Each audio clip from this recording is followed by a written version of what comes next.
Me avisan por favor cuando puedan ver la pantalla. Sí, ya se puede. Ya, listo. Entonces, chicos, buenos días, bienvenidos. Para los que no me conocen, me presento. Mi nombre es María José Moreira Ramos. Pertenezco a la Facultad de Ciencias Médicas de la Universidad de Guayaquil y actualmente me encuentro cursando el sexto semestre de la carrera de medicina.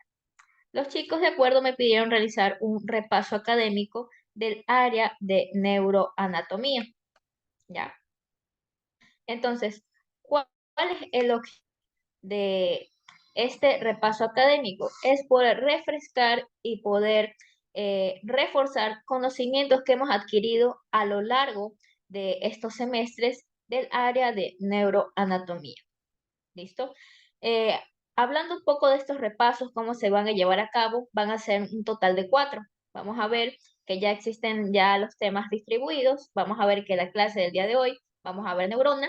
La clase del día 2 va a ser neuroglia. La clase 3 va a ser cerebelo y la clase número 4 va a ser cerebro. ¿Ya? Con respecto los de martes a viernes de 10 a 11 de la mañana. ¿Listo? Sin nada más que decir, espero que este repaso les sirva muchísimo y que puedan refrescar cosas que tal vez olvidaron, ¿ya? Y recuerden que donde uno enseña, dos aprenden. Entonces, vamos a ver sobre el primer tema que son las neuronas, ¿ya? Entonces, pero antes de pasar a describir a esta neurona, ya primero tenemos que conocer a qué sistema pertenece. Y el sistema al que pertenecen es al sistema nervioso, ¿ya? Pero, ¿qué es el sistema nervioso? El sistema nervioso es el conjunto de células especializadas, las cuales se encargan de tres cosas: de coordinar, de dirigir y de organizar todas las funciones y actividades que realiza nuestro cuerpo, como cuáles, por ejemplo, la sensación de hambre, la sensación de sed, la respiración, la coordinación de movimientos, desde el momento que yo quiero mover mi brazo hacia acá, todo eso está medido o mediado por el sistema nervioso, incluso los movimientos peristálticos, que recordemos que son movimientos involuntarios, ¿ya? Entonces, lo que quiero que recuerden es que el sistema nervioso va a contar con una unidad estructural y funcional que recibe el nombre de neurona, ¿ya? Entonces, ¿cuál es la diferencia entre una neurona y una célula somática? Que es lo siguiente. Cuando nosotros escuchamos una neurona, automáticamente nosotros pensamos en un circulito, el cual tiene adentro varias organelas, ¿ya? Pero esta célula de acá, por eso recibe el nombre de especializada, porque cumple una función específica. ¿Y cuál es? Procesar la información y enviarla a través de impulsos nerviosos, ¿ya? Ahora, ¿cómo está estructurada dicha neurona? Vamos a ver lo siguiente. Las diferentes partes de la neurona son, primero encontramos a las dendritas. Vemos que las dendritas son estas especies de prolongaciones o ramificaciones y de ahí viene su nombre porque proviene del griego dendrón, que significa árbol, ¿ya? Entonces, las dendritas se van a encargar de captar la información, es decir, transformarla en neurotransmisores o sustancias químicas, las cuales van a llevar la información hacia la siguiente estructura, que es el cuerpo o también llamado soma neuronal. ¿Cuál es la función de este? Ya, este se va a encargar de todas las actividades metabólicas de esta célula. Recordemos que también encontramos el núcleo, Por tanto, encontramos su material genético, ¿ya? Encontramos también otra parte que se le conoce como el axón. El axón es una especie de tubo alargado o una especie de cordón, el cual se encarga de transportar ese impulso nervioso, ¿ya? Y por último, encontramos el botón terminal o también llamado terminal sináptica. Es aquí donde se libera el contenido, el producto, es decir, neurotransmisores. Pero más adelante vamos a ver que no solamente neurotransmisores, sino que otras proteínas más, ¿ya? Entonces, hasta ahí hemos establecido qué es el sistema nervioso, hemos establecido qué es una neurona y sus respectivas partes. Si tienen alguna pregunta, me la pueden indicar en este momento. Si no, continúo.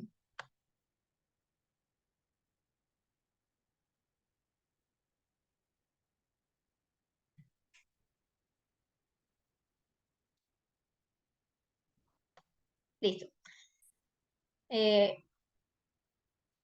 Entonces, vamos a ver la estructura de una neurona, pero vamos a analizarla parte por parte. Es por esto que he traído un pequeño gráfico, ¿ya? El cual está haciendo referencia a una neurona.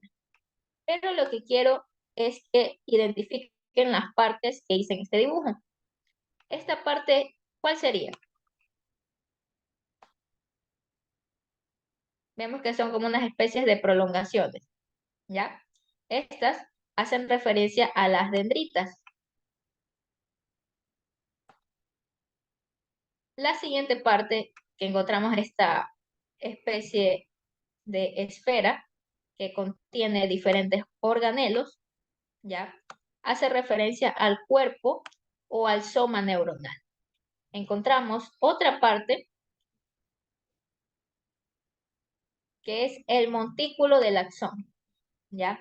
Esta parte es sumamente importante porque aquí vamos a encontrar canales de voltaje dependientes de sodio, los cuales van a ser de mucha ayuda al momento de realizar el transporte de los impulsos eléctricos. De aquí encontramos al axón y por último encontramos aquí la terminal sináptica. ¿Listo? Entonces, pasemos a explicar lo que son las dendritas, ¿ya? Entonces, las dendritas, como ya mencioné, eran prolongaciones, las cuales tienen una función de ¿qué?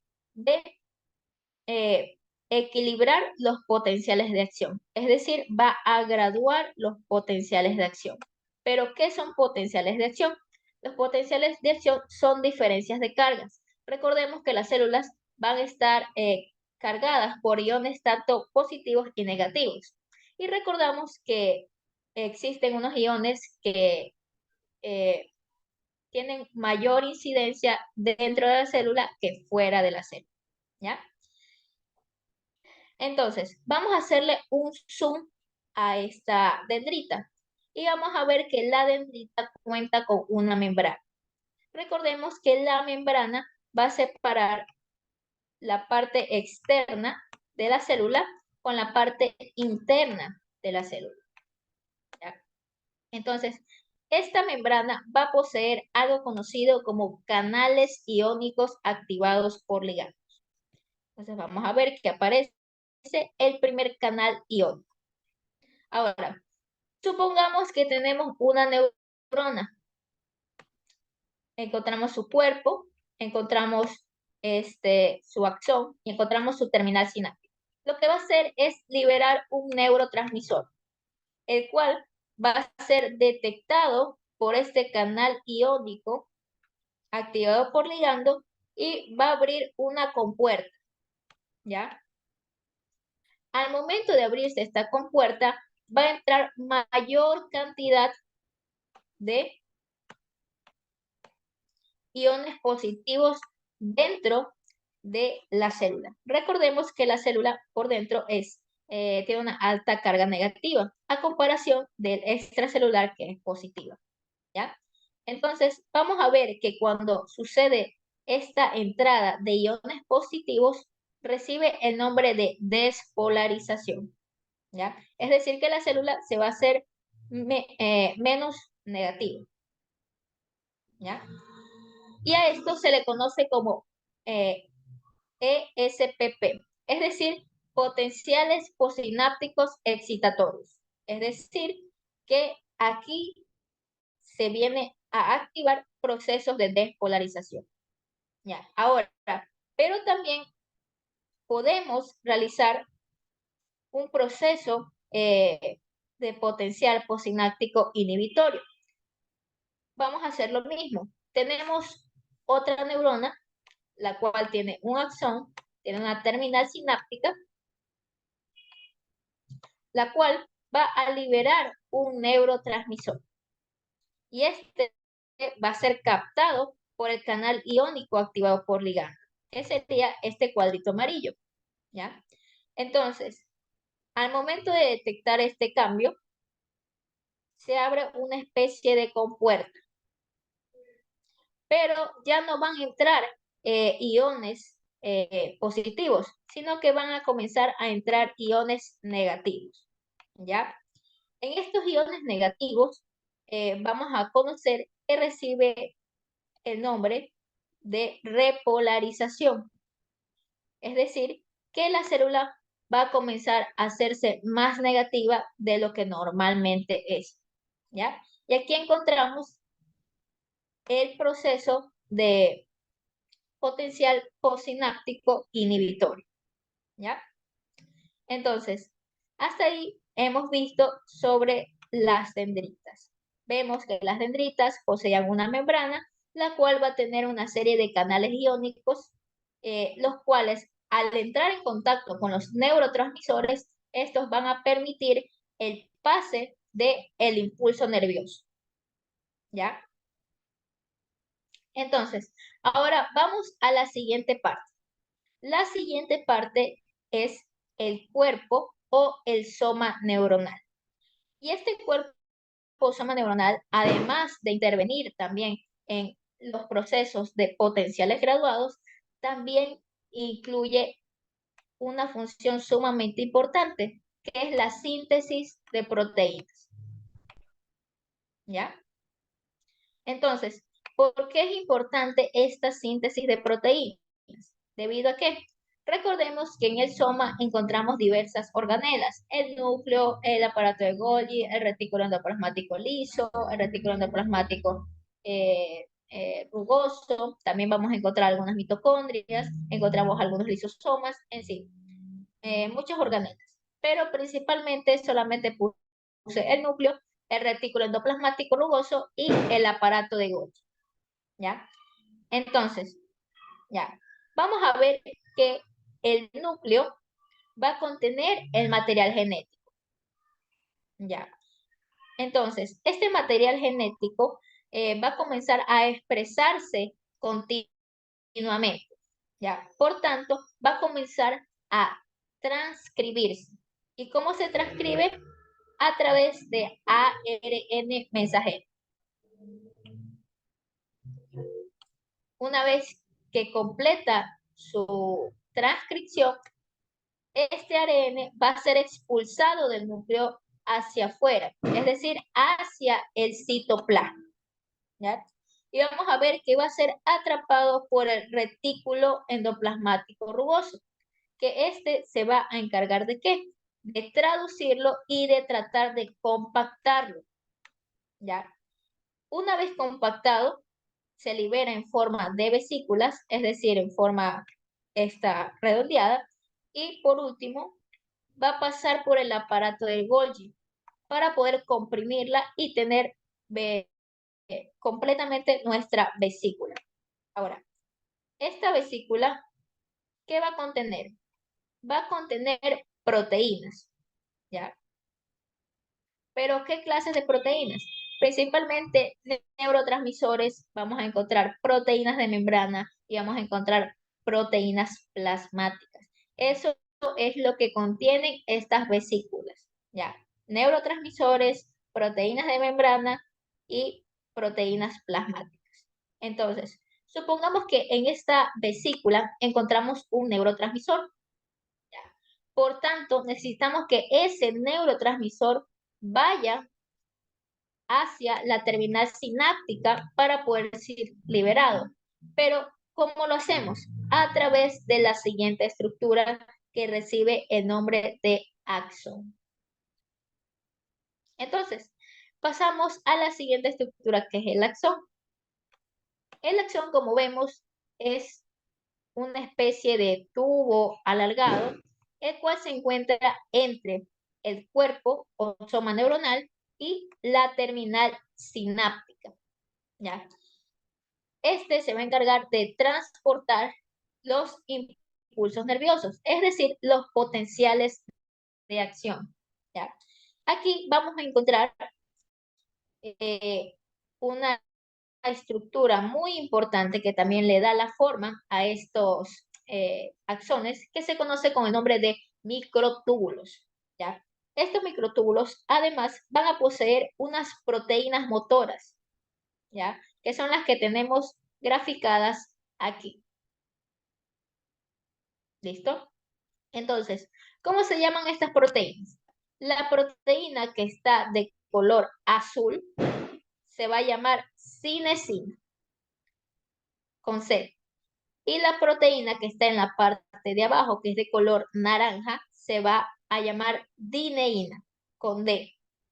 ¿Ya? Entonces, dichas proteínas son representantes de algo conocido como el transporte axonal, es decir, cómo el impulso nervioso se va a realizar su transporte. ¿Ya? Entonces, encontramos un tipo de transporte que es anterógrado. ¿Ya? ¿Qué quiere decir anterógrado? Que la proteína, conocida con el nombre de cinesina, va a llevar las vesículas desde el cuerpo hasta la terminal sináptica. Mientras que el transporte axonal retrógrado es lo contrario. Va a llevar las vesículas o los orgánulos o algunos neurotransmisores que necesitan reciclarse desde la terminal sináptica hasta el cuerpo o soma neuronal. Entonces, recordamos, vamos a encontrar estas dos proteínas. Recordamos que la cinesina es protagonista en el transporte axonal anterógrado, mientras que la dineína es representante del transporte axonal retrógrado, ¿ya? Entonces, ahora, ustedes se preguntarán, ¿cómo se ve estas proteínas? Han hecho algunas simulaciones de cómo se puede ver y les traje un pequeño GIF, ¿ya? Ahí podemos ver, en este caso, la cinesina, la cual está transportando una vesícula, que recuerden que puede ser un neurotransmisor, puede ser un orgánulo, incluso una proteína plasmática, una proteína de membrana, ¿ya? Y vemos que se encarga de llevarlo desde el cuerpo o soma neuronal hasta la terminal sináptica, ¿ya? Entonces, ahora, les quiero comentar algo. El transporte retrógrado también es sumamente importante. ¿Ya? ¿Por qué? Imaginemos que nuestra terminal sináptica sufrió una injuria, es decir, sufrió algún daño, o incluso el mismo axón sufrió algún daño. ¿Ya? ¿Cómo hacemos conocer al cuerpo neuronal que esa parte está lesionada? Bueno, vamos a utilizar algo conocido como factores de crecimiento. ¿Ya? Estos factores de crecimiento van a ser secretados por esta terminal sináptica y van a ser transportados gracias a la dineína desde la terminal sináptica hasta el cuerpo o soma neuronal. Entonces, una vez que llega al cuerpo o soma neuronal, ¿qué es lo que planea hacer? Bueno, va a comenzar a estimular para que se expresen más genes, ¿ya? Y hagan el mismo proceso que ya comenté hace un principio, que era que comenzaba a realizar una transcripción. Vamos a ver que se realiza un ARN mensajero, después se exporta fuera del núcleo, llega al retículo endoplasmático, se lo empaqueta y por último en el aparato de Golgi ya termina de darle los últimos toques y ya tenemos la vesícula completa. Entonces, esta vesícula, ¿qué hacía? Tenía que ser transportada, pero tenemos que llegar hacia la terminal sináptica. Entonces, ¿qué proteína vamos a utilizar?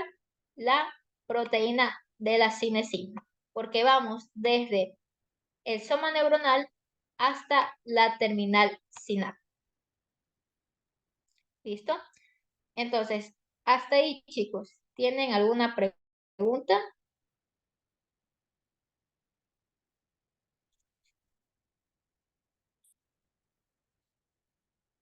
¿No?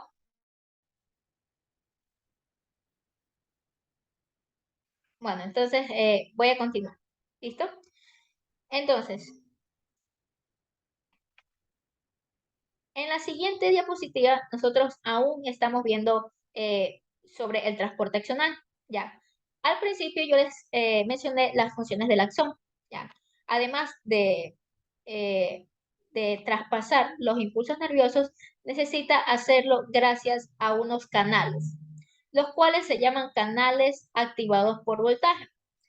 Vemos que estos cuadraditos morados son canales activados por voltaje, pero de sodio, mientras que los cuadraditos verdes son canales activados por voltaje, pero de potasio. Pero ahora, ¿cómo funciona esto? Ya, como su nombre lo dice, son unos canales que van a estar activados por voltaje. Es decir, que cuando se llega a una carga específica o una carga tope, es decir, a un umbral, estos canales se van a abrir, ¿ya? Por lo tanto, van a ingresar más iones positivos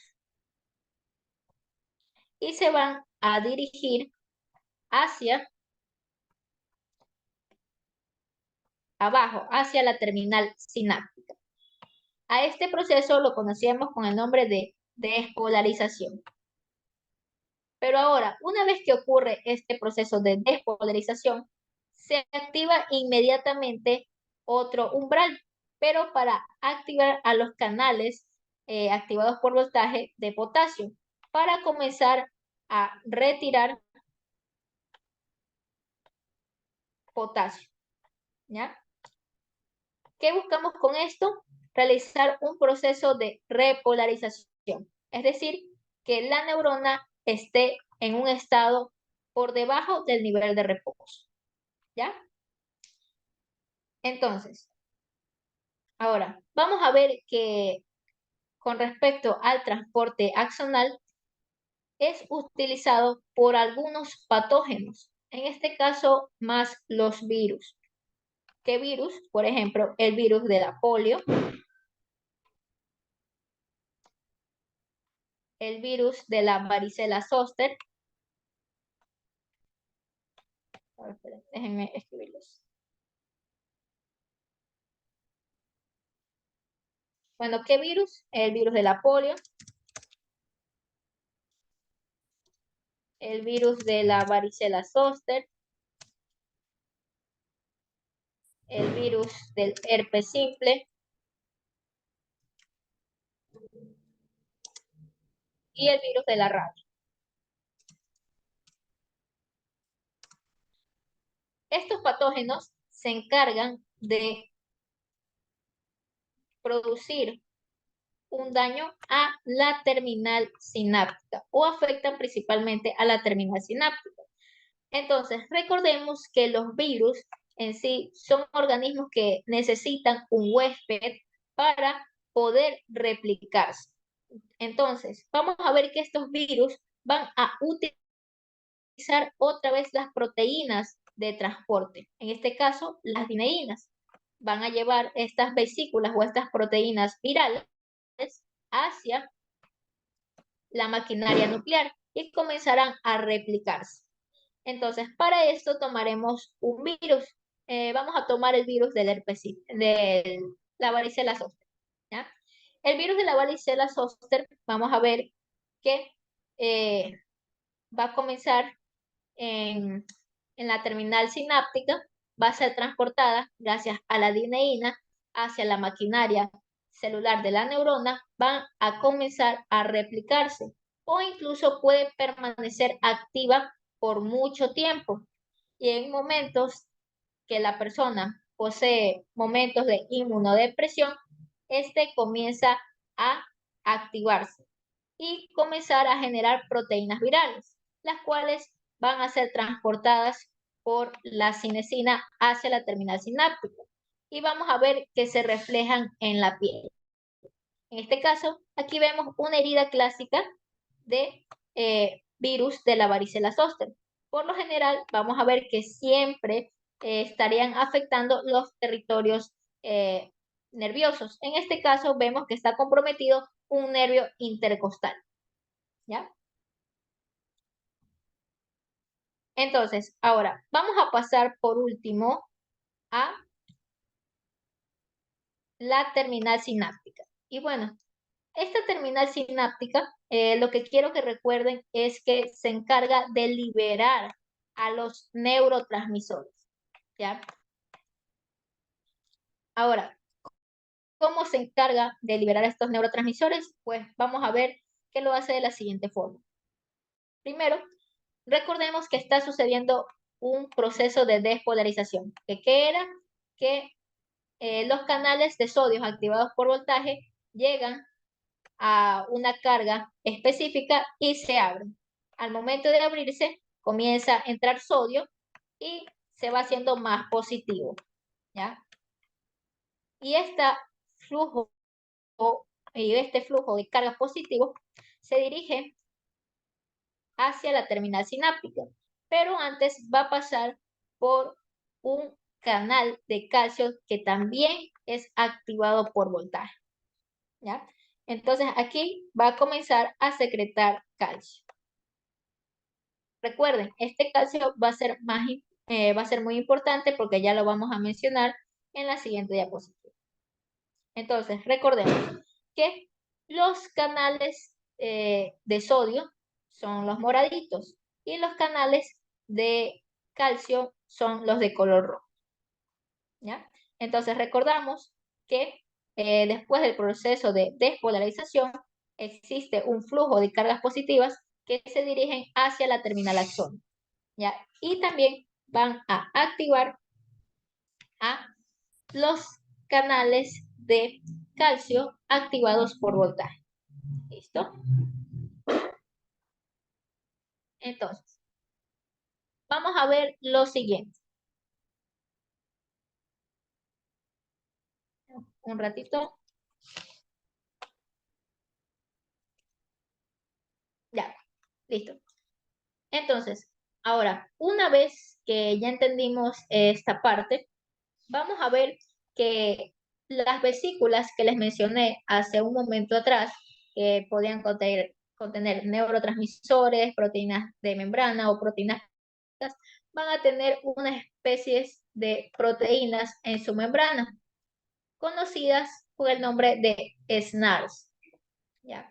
No solamente las vesículas tienen estas proteínas en su membrana, sino que también las tiene la terminal sináptica. Pero SNAR hace referencia a qué cosa? A receptores de proteína de unión al factor sensible de la N-etilmalenimida soluble. Para no decir todo ese nombre, nosotros decimos proteínas SNAR. ¿Ya? ¿Listo? Ahora, ¿qué tipo de proteínas SNAR encontramos? ¿Ya? Las proteínas SNAR-B son las que se encuentran en la vesícula. Las SNAR-B, que son la sinaptobrevina y la sinaptoctamina. Mientras que las proteínas SNAR-T son las que se encuentran en la membrana de la terminal sináptica, que son la sintaxina y la SNAP25. Ya, ahora, ¿qué pasa? Si se acuerdan que en este canal de de calcio activado por voltaje comenzó a secretar calcio. ¿Ya? Bueno, este calcio cumple una función muy importante, ya que va a permitir la unión de estas dos proteínas, la SNARP y la SNART.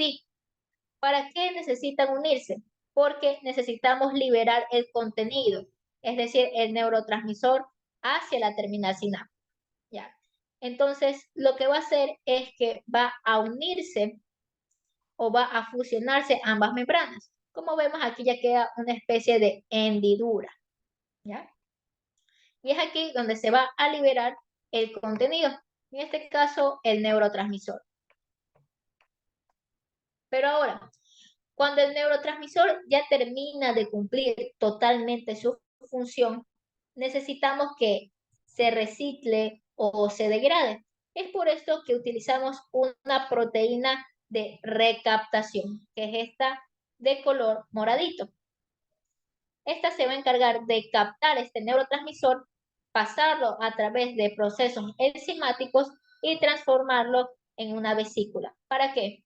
Para que sean degradados, ya que van a utilizar otra vez el transporte axónico para llevarlos hacia, hacia la maquinaria celular, es decir, hacia el cuerpo o soma neuronal. Ahora, esto tiene una importancia clínica muy importante. ¿Por qué lo digo? Porque imaginemos que nosotros queremos administrar un fármaco para personas con problemas de ansiedad, depresión o trastornos obsesivos. ¿Ya? Entonces, ¿qué hacemos o cómo actúa esto? Estos fármacos son inhibidores de la recaptación de los neurotransmisores. Es decir, que como ya no existe esta recaptación, van a poder seguir por más tiempo y no se van a eliminar, no se van a degradar, sino que se van a comenzar a almacenar. ¿Listo? Bueno, una vez entendido cómo se forma estructuralmente una neurona, vamos a ver que podemos clasificar tanto de una forma tanto de una forma funcional como de una forma estructural. Entonces, vemos aquí, la clasificación estructural, ¿alguien está levantando la mano? Sí, ¿cómo se da a cabo o cómo se produce la esclerosis múltiple? ¿Qué estructuras se ven afectadas Ya, y en la qué medida esclerosis, afecta? la esclerosis, ya listo. La esclerosis múltiple en sí es un proceso en donde en el axón recordemos que existe algo conocido como mielina, que es lo que facilita también el impulso nervioso. En la esclerosis múltiple lo que ocurre es que existe una desmielinización, es decir, que se comienza a perder esta mielina, ¿ya? Entonces va a dificultar el paso de estos impulsos nerviosos. Por tanto, vamos a ver daños en el movimiento o diversas eh, sí, principalmente en movimientos. Eh, Y en la ¿Hay lateral, alguna pregunta más? y en la esclerosis lateral, cómo se da? ¿Lo ven Ya, alguna a vez? ver, espérame un ratito. Eh, ¿Me podías repetir la pregunta? Porque no, La diferencia entre no la te alcanzo a esclerosis escuchar. lateral múltiple y la esclerosis amiotrófica.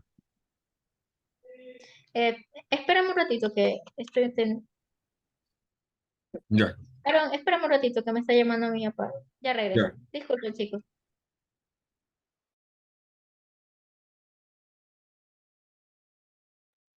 Por cierto, muchachos, la mayoría, ¿qué semestre nos están visitando?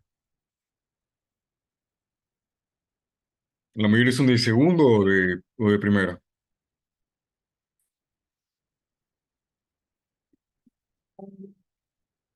Si Ya pueden, para el segundo semestre, sí, sí. segundo semestre. Recién van a ir. Exacto. ¿Con qué docente tienen pensado irse ustedes?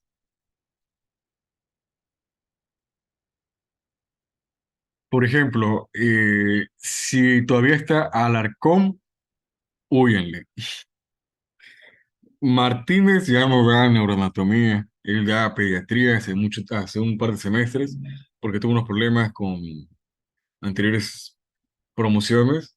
De ahí había otra profesora que es muy buena, me olvidé el nombre, creo que era Gordillo, no me acuerdo muy bien el nombre de ella, pero ella hace mucha práctica, es una excelente docente, se explica de excelente manera, pasas aprendiendo sí o sí, les hacen poner en formol un cerebro, no recuerdo de qué, de una vaca, de un chancho, pero les hace hacer muchos proyectos que son muy, muy, muy bonitos, la verdad.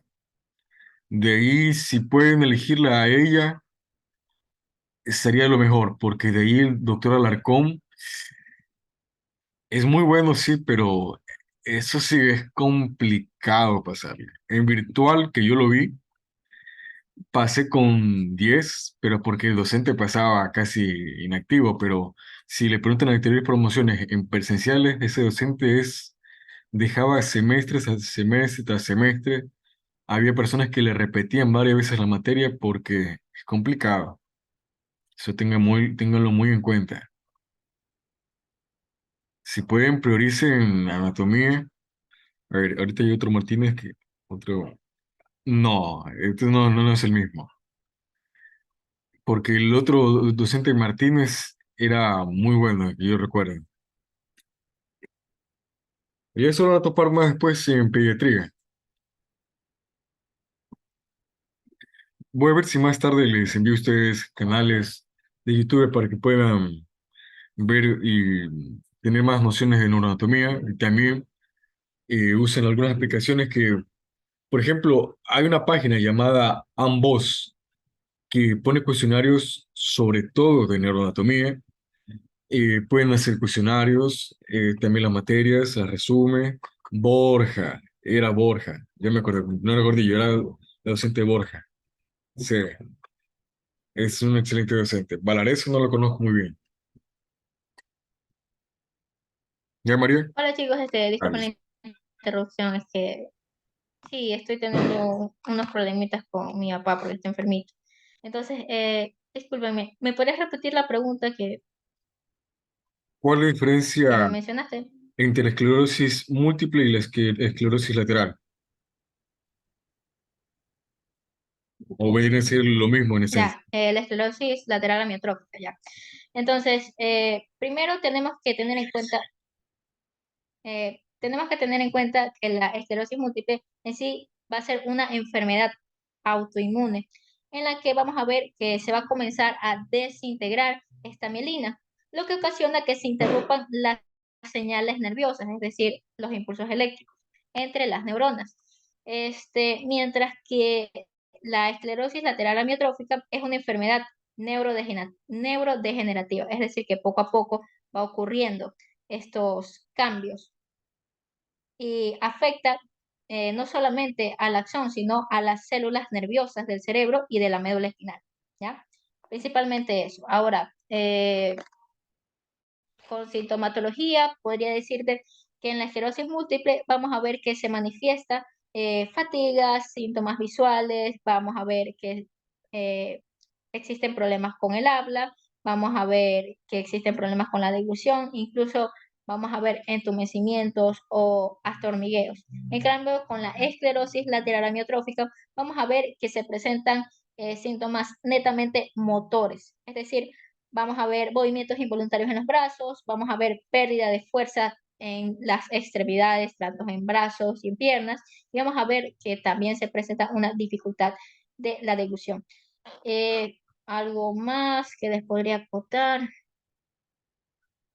Bueno, generalmente la esclerosis múltiple tendría un rango de edad de 20 a 40 años, mientras que la esclerosis lateral amiotrófica por lo general se diagnostican entre los 40 o incluso los 70 años. Eso les podría hablar sobre ese tema. Listo, muchas gracias. Ya. Listo. ¿Alguna pregunta más? Si no, para seguir.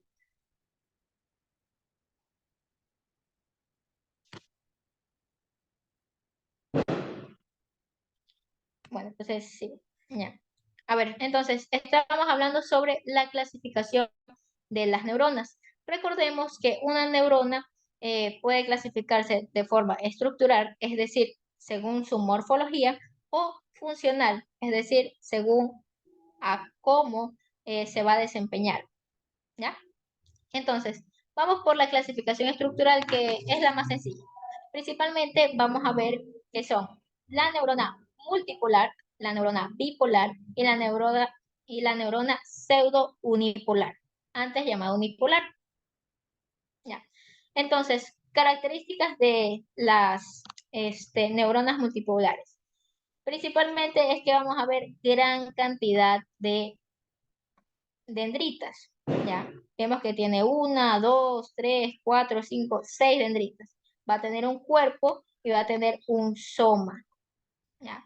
Aquí vamos a contener una neurona bipolar. Vamos a ver que tiene un soma, un cuerpo neuronal. Vamos a ver que hay una prolongación que actúa como axón y hay otra prolongación que va a actuar como dendrita, ¿ya? Y por último encontramos la neurona pseudo unipolar, la cual en sí no tiene un axón como tal, se les denomina proceso. Un proceso central, que es decir, que va a llevar la información al sistema nervioso central, y un proceso periférico, que quiere decir que va a llevar la información a un proceso, perdón, al sistema nervioso periférico. ¿Listo? Entonces, una vez sabiendo eso, vamos a hablar sobre cada uno. Ya. Primero vamos a hablar sobre las multipolares. Ya. Estas neuronas, como conocemos, son las más típicas. Cuando tú piensas en una neurona, dices, ah, esta es una neurona. ¿Ya? Característica principal, ya lo mencioné, sus prolongaciones. Vamos a ver que tiene una entrada y una sola salida, que es el axón. Ahora, ¿dónde podemos encontrar estas neuronas? Bueno, principalmente en una región receptiva. ¿Por qué una región receptiva? Porque tienen que recibir múltiples señales de las neuronas. Un ejemplo claro sería la corteza motora primaria, ya que es la que está dibujada aquí, que tendría que recibir la información de los ganglios basales, ¿ya? Y enviarla a la corteza motora, ¿ya? Ahora, es decir, que las neuronas multipolares se van a desarrollar o están de manifiesto en múltiples regiones receptivas con un gran axón que se va a encargar de descender, ¿ya? Otro ejemplo, podemos utilizar a la médula espinal. La médula espinal se encarga de captar diversas sensaciones, es decir, que va a recoger esa información, por ejemplo, sobre el equilibrio desde tu oído interno, recoge la información de la corteza motora y planifica que tienes que mover todo, y eso tiene que dirigirse hacia el cerebelo, ¿ya? Y desde allí puede enviar información hacia diferentes áreas, ¿ya? Entonces, con respecto a las neuronas bipolares, vamos a ver que las encuentras principalmente en los órganos sensoriales. Y vemos que cuentan con dos prolongaciones, como ya mencioné, una que actúa como entrada y otra como salida, ¿ya? ¿Listo? Entonces, principalmente órganos sensoriales. ¿A qué me refiero? Por ejemplo, las retinas tiene células bipolares, las cuales se asemejan mucho a las que realizan estos potenciales de acción. También encontramos en el epitelio olfatorio, es decir, que en el bulbo olfatorio también encontramos a las neuronas bipolares. Y también en el oído interno, particularmente en el vestíbulo y en los conductos semicirculares, ¿ya? Entonces, y por último, la pseudo unipolar, vamos a ver que en sí no tiene un axón como tal, sino que se les conoce como procesos, ¿ya? Proceso central, porque lleva la información al sistema nervioso central y proceso periférico porque lleva la información al sistema nervioso periférico. Y un ejemplo típico de este tipo de neuronas es el nervio craneal del trigémino, que como recordamos es el quinto, ¿verdad? Entonces, recordemos que el trigémino tiene tres ramas, la rama oftálmica, la rama maxilar y la rama mandibular. ¿Ya? Entonces, vamos a ver que este se va a encargar de captar las sensaciones y estas van a viajar por sus procesos periféricos, ¿ya? Hasta el cuerpo celular. Y de ahí tenemos un proceso central, el cual va a llevar hasta el sistema nervioso central, que es hasta el núcleo de este nervio craneal, que recordemos que se encuentra en el, en el tronco encefálico, ¿ya? Entonces, ya vimos la clasificación de las neuronas de una manera estructural, pero vamos a la funcional, ¿ya? Entonces, las neuronas, vamos a ver que pueden ser sensitivas y pueden ser motoras. Entonces, las neuronas sensitivas vamos a ver que se encargan de transmitir los impulsos receptores de los sentidos, mientras que las motoras transmiten los impulsos que llevan las respuestas hacia los órganos efectores, es decir, hacia los órganos que se encargan de realizar la acción. ¿Ya? Entonces, primero hablemos sobre las neuronas sensitivas. Entonces, para que nosotros podamos captar las sensaciones, por ejemplo, de tus vísceras, en este caso el corazón, los pulmones, el aparato genital, ya, esos son sensaciones viscerales. Estas van desde los órganos hacia el sistema nervioso central. Recuerden que el sistema nervioso central está conformado por la médula espinal y el encéfalo, ¿ya? Entonces, llevamos hacia el sistema nervioso central. Y a estas fibras o a estas neuronas se las conoce como neuronas aferentes viscerales generales. Es decir, que van a llevar las sensaciones de las vísceras hacia nuestro sistema nervioso central. Ahora, en cambio, también podemos encontrar que pueden estar captando diferentes sensaciones por ejemplo, la piel o incluso eh, de músculos, de cartílagos, incluso articulaciones. ¿Ya? Entonces, eso hace referencia a algo conocido como somático. ¿Ya? Entonces, a estas neuronas se las conoce como aferentes somáticas generales.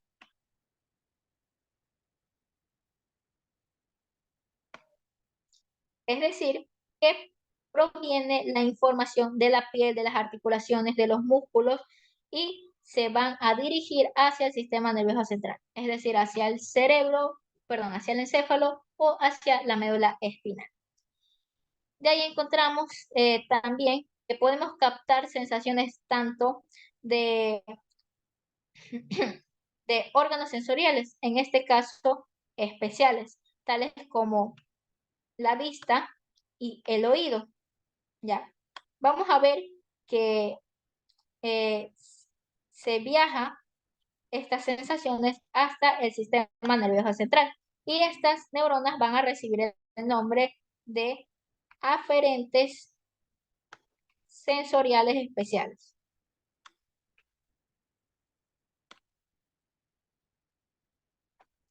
Mientras que vamos a encontrar a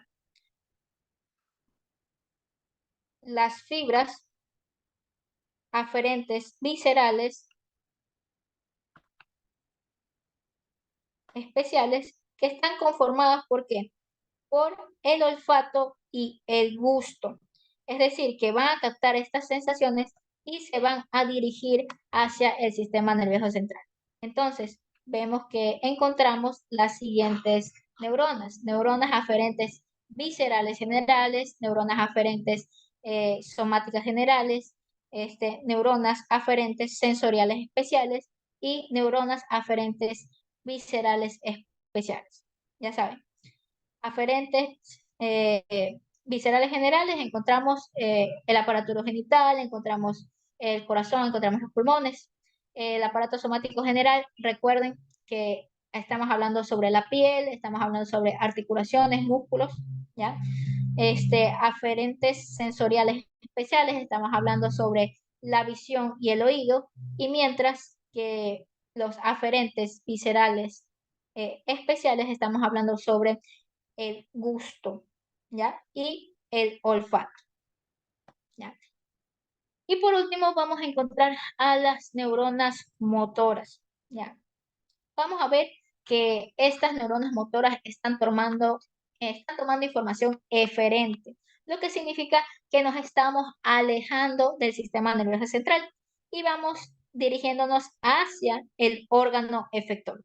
En este caso, podría ir a órganos viscerales, como por ejemplo el músculo liso de los pulmones, de los bronquiolos respiratorios, ¿ya? También puede ser el músculo liso cardíaco e incluso la actividad glandular, ¿ya? Y este tipo de información vamos a reconocer que es autónoma, es decir, que se procesa automáticamente, ¿ya? Pero es visceral y se está alejando del sistema nervioso central. Por lo tanto, recibe el nombre de neuronas eferentes viscerales generales, ¿ya? En cambio, las neuronas que van desde el sistema nervioso central, es decir, desde el encéfalo o la médula espinal hacia el músculo esquelético, ¿ya? Realiza una función somática. Es por eso que se le conoce con el nombre de eferente somático,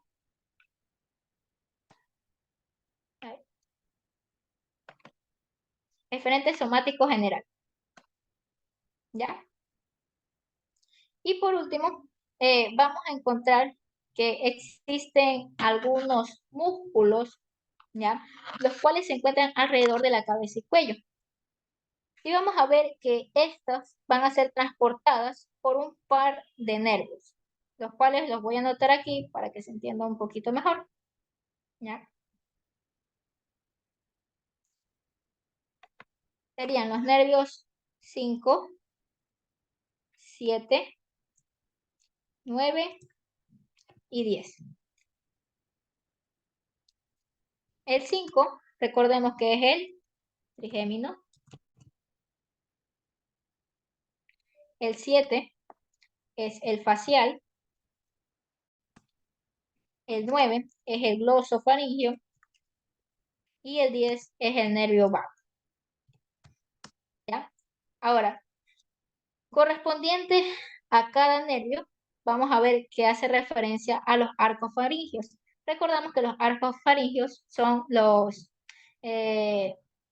orígenes embriológicos de la mayor parte de lo que conocemos como la musculatura de la cabeza, de algunas partes de la cabeza y el cuello, ¿ya? Entonces, vamos a ver que el trigémino va a irrigar el primer arco faríngeo, ¿ya? El séptimo va a irrigar el segundo arco faríngeo. El tercero arco faríngeo va a estar irrigado por el glosofaríngeo. Y por último, el tercer y, bueno, el cuarto y sexto arco faríngeo va a estar irrigado por el nervio vago. Es por esto que reciben el nombre de neuronas eferentes viscerales especiales. Entonces, si nosotros recordamos un poco sobre lo que eran los arcos faringios, decíamos lo siguiente. Ya.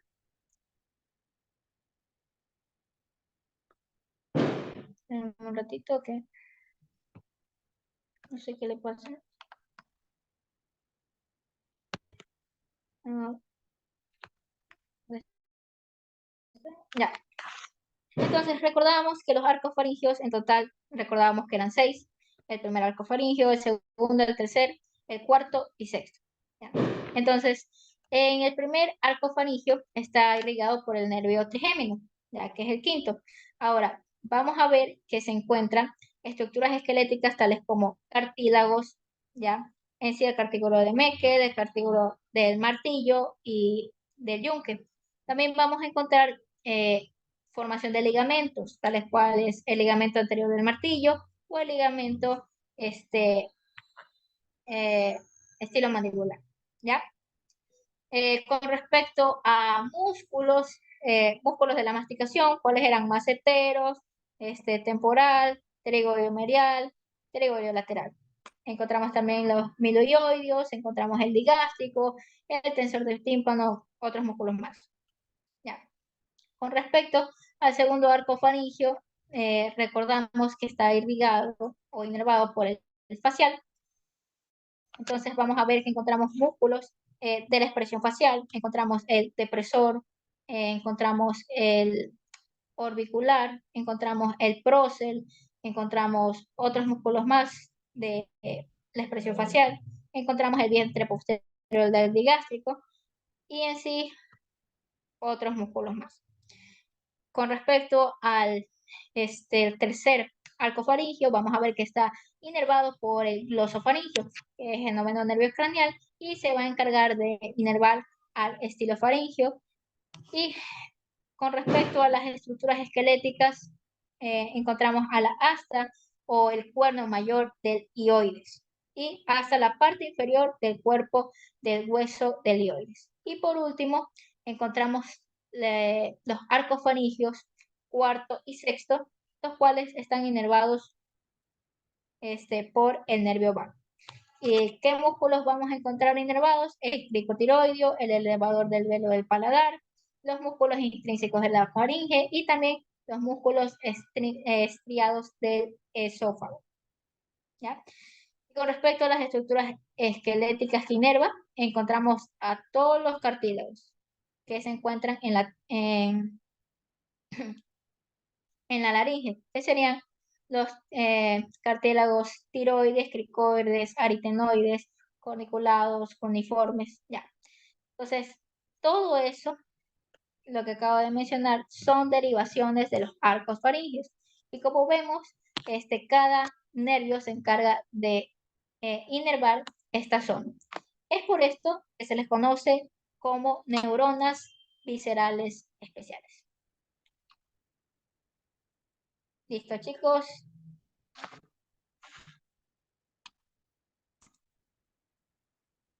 Déjenme ir a verlos.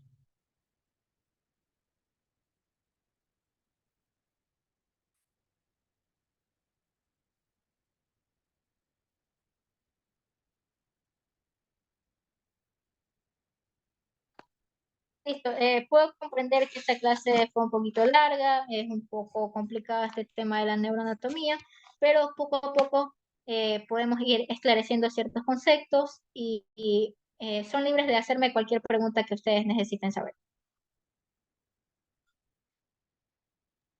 También si necesitan cuestionarios o los exámenes de anteriores semestres de neuroanatomía, pueden escribirme por interno y yo con gusto se los paso, porque pueden tener una noción más o menos sobre qué tipo de cosas se les pregunta a ustedes en los exámenes. Gracias. ¿Sabes que hay otros Martínez ahorita, no? Mario Moreira. ¿Qué? Hay otro Martínez ahorita dando clases. ¿En serio? Sí, me confundí de Martínez. Qué No, bueno. ahorita. Y ahorita había otro Martínez. No, pues, es que el doctor es Javier Martínez. Sí, ahorita se llama Wilson Martínez, el otro, de nuevo. pero ¿Qué tal? no sé, no lo conozco, la verdad. Pero Martínez y Borja, ellos sí se lucían en neuroanatomía. Bueno, Este, déjenme ver, yo creo que tengo clases del doctor Martínez grabadas. Igual ahí se las pasaría. sí, Igual, por si acaso, esta clase es verdad que está un poquito más avanzada, pero si ustedes visitan el canal de Acuerdo, pueden encontrar otras grabaciones mías donde hay cosas más generales de neuroanatomía. Esto sentí que lo hice muy específico, pero espero haberles ayudado, espero haberles aclarado ciertos conceptos y si no, eh, trataré de hacerlo de la mejor forma posible en las siguientes clases. Si tienen alguna sugerencia o algo que no se me haya entendido.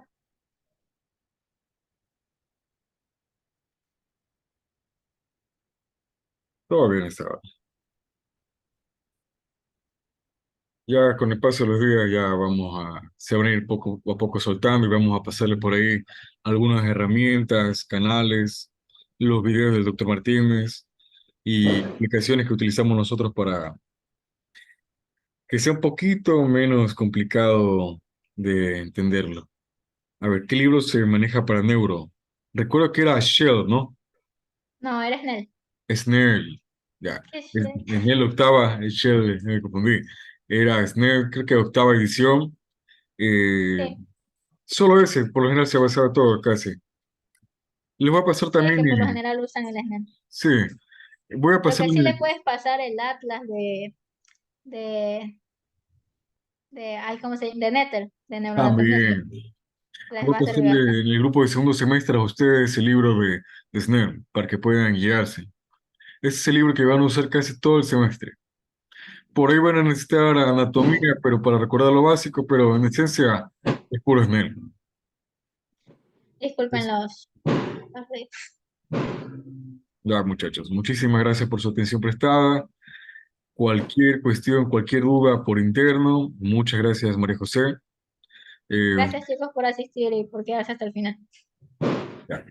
Y nos vemos en la próxima clase, que es el día jueves, me parece, ¿no? No, el día viernes. El día viernes a la misma hora. Bueno, Sí. muchachos, nos despedimos. Cuídense mucho. Pásenla bien. Están invitados a la clase de bioquímica y a la clase de fisiología a las 3 de la tarde y a las 6 de la tarde. Nos vemos. Cuídense. Sí, chicos, se va a esclarecer bastante los temas de fisiología, de esto de potencial de acción, así que no se pierdan la clase de fisiología. Gracias. Gracias. Gracias, chao.